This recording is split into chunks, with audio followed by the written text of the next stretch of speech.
Hello friends, कैसे हैं आप सभी को दिल से मेरा प्यार भरा नमस्कार। दोस्तों, आप सभी का मेरे यूट्यूब चैनल कामना की दुनिया में स्वागत है।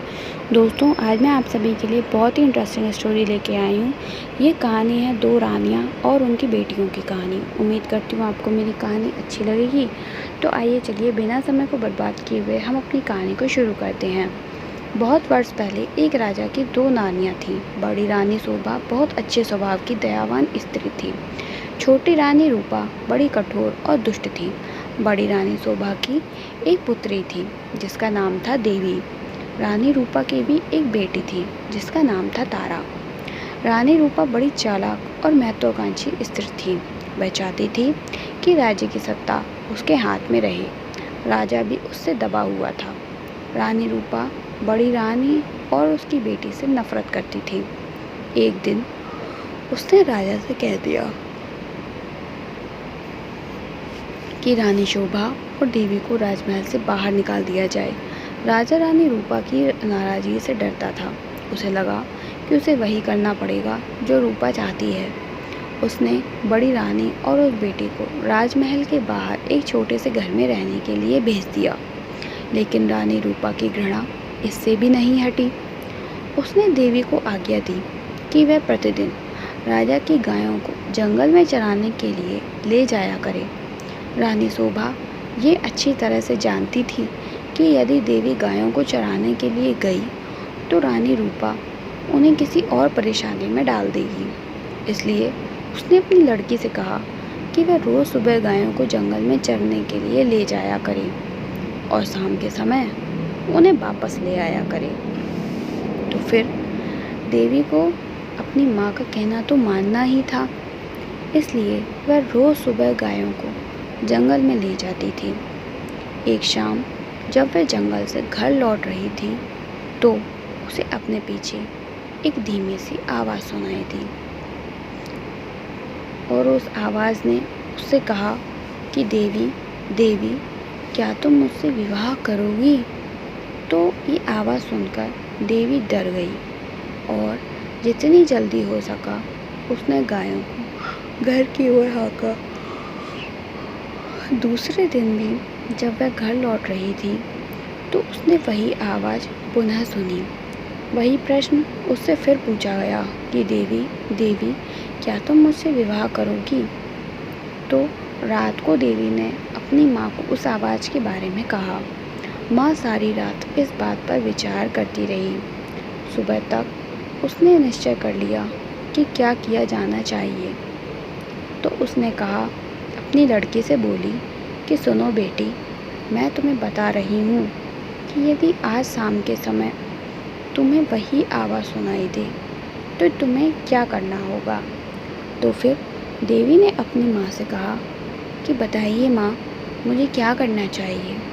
तब फिर रानी शोभा ने अपनी बेटी देवी से कहा कि तुम उस आवाज़ को उत्तर देना कि कल सुबह तुम मेरे घर आ जाओ, फिर मैं तुमसे विवाह कर लूँगी। तो फिर देवी बोली कि लेकिन माँ, कि हम तो इसे जानते तक नहीं हैं। तब फिर उसकी माँ ने दुखी होकर के कहा कि मेरी प्यारी देवी, जिस स्थिति में हम जीवित हैं उससे ज़्यादा बुरा और क्या हो सकता है। हमें इस प्रस्ताव को स्वीकार कर लेना चाहिए। ईश्वर हमारी ज़रूर मदद करेगा। उस शाम को जब देवी गायों को लेकर लौट रही थी तो उसे वही आवाज़ फिर सुनाई दी। आवाज़ बहुत ही कोमल और दुख से भरी हुई थी कि देवी देवी, क्या तुम मुझसे विवाह करोगी? क्या तुम मुझसे विवाह करोगी? ऐसा उस आवाज़ ने कहा तो देवी रुक गई। उसने पीछे मुड़कर देखा लेकिन उसे कोई नहीं दिखाई दिया। वह हिचकिचाई और वहाँ से भाग जाना चाहती थी, लेकिन फिर उसे माँ के शब्द याद आ गए। वह जल्दी से बोली कि हाँ, यदि तुम कल सुबह मेरे घर आ जाओ तो मैं तुमसे विवाह कर लूँगी। तब वह बड़ी तेज़ी से गायों को हाँकती हुई घर चली गई। अगले दिन सुबह रानी शोभा जरा जल्दी उठ गई। उसने जाकर बाहर का दरवाज़ा खोला। देखने के लिए कि कोई प्रतीक्षा तो नहीं कर रहा। लेकिन वहाँ पर कोई भी न था। अचानक से उसे एक धक्का लगा और वह स्तब्ध रह गई। वहाँ बड़ा सा अजगर कुंडली मारे सीढ़ियों पर बैठा था। रानी शोभा सहायता के लिए चिल्लाई। देवी और नौकर भागे भागे आए कि क्या बात है। तभी एक आश्चर्यजनक बात हुई। तो फिर उसमें अजगर बोला कि नमस्कार। उसका स्वर बहुत ही विनम्र था। मुझे निमंत्रित किया गया है, इसलिए मैं आया हूँ। आपकी लड़की ने मुझसे वादा किया था कि यदि मैं सुबह घर आ सकूं तो वह मुझसे विवाह कर लेगी। मैं इसीलिए आया हूँ। रानी शोभा के समझ में नहीं आ रहा था कि वह करे तो क्या करे। उसे तो यही आशा थी कि किसी दिन कोई सुंदर नौजवान उसके लड़के से विवाह करने आएगा। उसने यह कभी नहीं सोचा था कि वह अजगर होगा। एक नौकर भागकर रानी रूपा के पास गया और उसने सारी घटना बतला दी। रानी ये सुनकर बहुत प्रसन्न हुई। वह उसी समय अपने नौकरों के साथ रानी शोभा के घर गई। यदि राजकुमारी देवी ने किसी के साथ विवाह का वादा किया है तो उसे अपना वादा अवश्य निभाना चाहिए, ऐसा उसने कहा। रानी होने के कारण यह देखना मेरा कर्तव्य है कि वे अपना वादा पूरा करें। फिर क्या था, उसी दिन विवाह हो गया। रानी शोभा और देवी के लिए यह कोई प्रसन्नता का समय नहीं था, लेकिन इतने दुर्भाग्य सहने के बाद भी किसी भी प्रकार की विपत्ति का सामना करने को तैयार थीं। विवाह के पश्चात अजगर अपनी पत्नी के साथ उसके कमरे में गया। सारी रात रानी शोभा ने प्रार्थना करते हुए बिताई कि उसकी बच्ची ठीक ठाक रहे। दूसरे दिन बड़े सवेरे उसने देवी के कमरे का दरवाज़ा खटखटाया। तब एक सुंदर नवयुवक ने दरवाज़ा खोला। देवी उसके पीछे खड़ी थी। तो फिर उसने कहा कि मैं आपको कह नहीं सकता कि मेरी जान बचाने के लिए मैं आपका और देवी का कितना आभारी हूँ। मैं एक श्राप के कारण अजगर बन गया था। एक वन देवता मुझसे क्रुद्ध हो गए थे और उन्होंने मुझे अजगर बना दिया। बाद में उन्हें अपनी करनी पर दुख हुआ। तब उन्होंने कहा कि यदि कोई राजकुमारी तुमसे विवाह कर लेगी तो मैं फिर से तुम्हें मनुष्य बन जाओगे। और अब देवी ने मुझसे विवाह कर लिया है। मेरा श्राप उतर गया है। अब मैं फिर कभी भी अजगर नहीं बनूंगा। तो रानी शोभा बहुत प्रसन्न हुई। वह अपनी लड़की और दामाद को राजा से मिलाने के लिए ले गई। ये बड़ी विचित्र घटना थी। चारों ओर से लोग इस विचित्र नवयुवक को देखने राजमहल में आने लगे। सभी उत्सुक थे सिवाय रानी रूपा के। रानी रूपा बहुत गुस्से में थी। उसने चिल्लाते और खींचते हुए अपने आप को कमरे में बंद कर लिया। देवी का भाग्य उसे देखा नहीं जा रहा था। वह चाहती थी कि उसकी बेटी तारा भी ऐसी भाग्यशाली बने।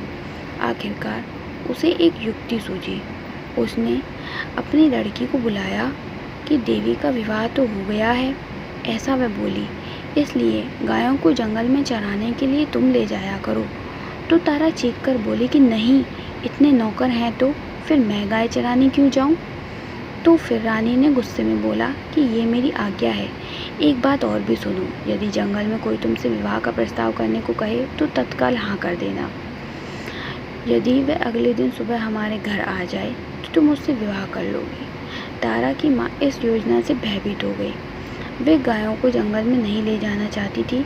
वह खूब रोई, लेकिन रानी फिर भी नहीं पिघली। तारा को उसकी आज्ञा माननी ही पड़ी। तारा रोज़ सुबह गायों को जंगल में चराने के लिए ले जाती और फिर शाम के समय वापस ले आती। लेकिन उसने एक बार भी जंगल में किसी तरह की आवाज़ नहीं सुनी जो ये कह रही हो कि क्या तुम मुझसे विवाह करोगी।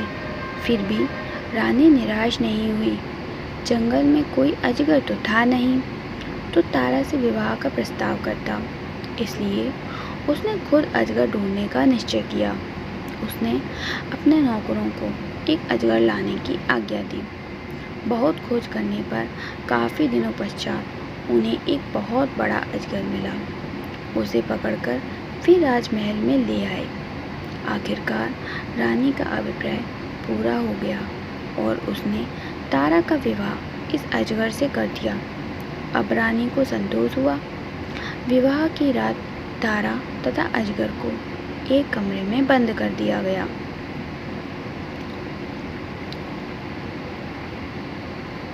रानी अधीरता से सुबह की प्रतीक्षा कर रही थी। रानी रूपा ने सवेरे सवेरे ही लड़की के कमरे का दरवाज़ा खटखटाया, लेकिन कोई उत्तर ना मिला। उसने जरा और ज़ोर से दरवाज़ा खटखटाया, लेकिन दरवाज़ा तब भी ना खुला। रानी से और प्रतीक्षा ना की गई तो उसने धक्का देकर दरवाज़ा खोल दिया।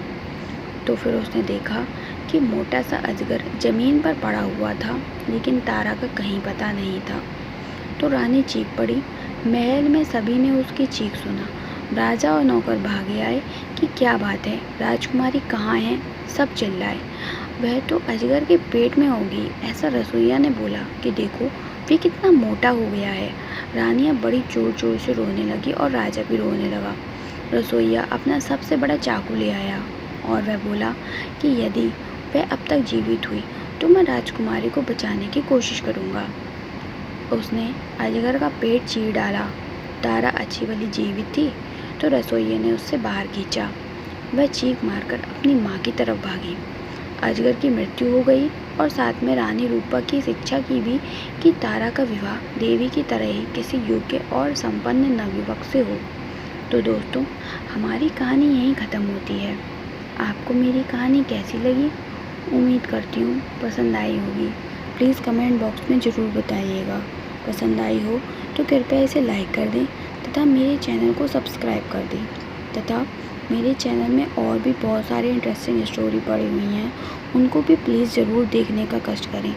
आपको वो भी ज़रूर पसंद आएंगी तथा मेरी इन कहानियों को ज़्यादा से ज़्यादा लोगों में शेयर करें तथा प्लीज़ मेरे चैनल को बढ़ाने में मेरा सपोर्ट करें और इसे ज़रूर सब्सक्राइब करें। ओके दोस्तों, धन्यवाद।